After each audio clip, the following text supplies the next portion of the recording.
Continuamos viendo un ejemplo de un texto argumentativo. Veamos cuáles son los argumentos de William Ospina. Aquí solo existen intereses particulares.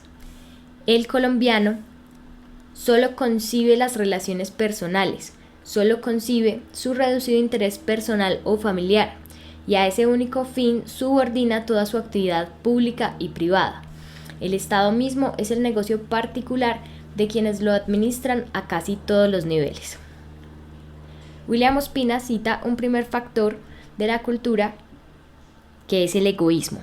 Los intereses particulares hacen que la cultura no se fije en reconocerse a sí misma, sino que ponga sus ojos en dar mayor prioridad a intereses particulares.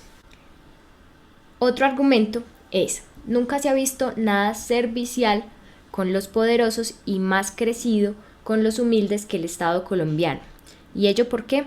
Porque desde hace mucho tiempo el Estado en Colombia es simplemente un instrumento para permitir que una estrecha franja de poderosos sea dueña del país. Para comprobar esto, había que ir a ver cómo se mantienen en el abandono los pueblos del litoral pacífico, los pueblos del interior del Bolívar, las regiones agrícolas, las aldeas perdidas. Ahora basta con recorrer las calles céntricas de la capital. Otra característica del texto argumentativo es que suele ser muy crítico. Si un texto de opinión o un ensayo no está generando una crítica o no le está permitiendo al lector hacerse preguntas y pensar, tal vez no se está hablando de un texto argumentativo, sino de otro tipo de texto. En este argumento vemos que William Ospina cita datos específicos. Los argumentos deben contener este tipo de cosas. Por ejemplo, cita los pueblos del litoral del Pacífico, los pueblos del interior de Bolívar, las regiones agrícolas, las aldeas perdidas y las calles céntricas de la ciudad. Continúa William Ospina diciendo: lo grave es que no sabemos dónde está el inmenso país que padece estas miserias políticas. Nadie se queja, nadie se revela. Este es otro argumento, otro factor que cita William Ospina, que se relaciona con el hecho de que Colombia no reconozca sus propias culturas, sino que se ate a intereses particulares que benefician culturas extranjeras. Nadie sale en defensa del legítimo derecho a la indignación. Nadie viene a repetirnos que Colombia fue una gran nación y que se fundó sobre grandes ideales. El pueblo está mudo. Que está pobre lo sabemos por las estadísticas. Aquí también está citando datos que son pruebas que pesan en los argumentos, como las estadísticas. Que están sin trabajos, lo sabemos por las estadísticas. Que no tiene protección, lo sabemos por las estadísticas. Pero ¿dónde están los que reclaman, los que afirman, los que exigen? ¿Dónde están siquiera los que piden?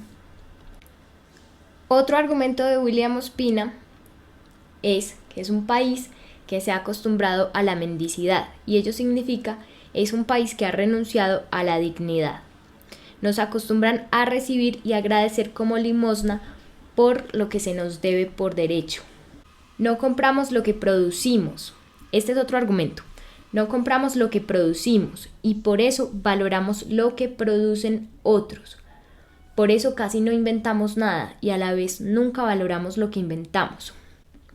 William Ospina dice que se valora más lo que se produce en el extranjero que lo que se produce localmente.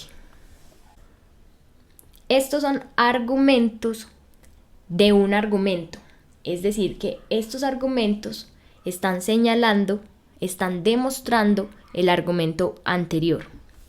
La señorita que viaja a Miami siente que por ser colombiana es inferior a los norteamericanos.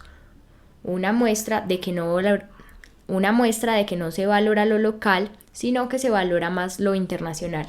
Los jóvenes tratan de impresionarse con las marcas de las prendas que usan.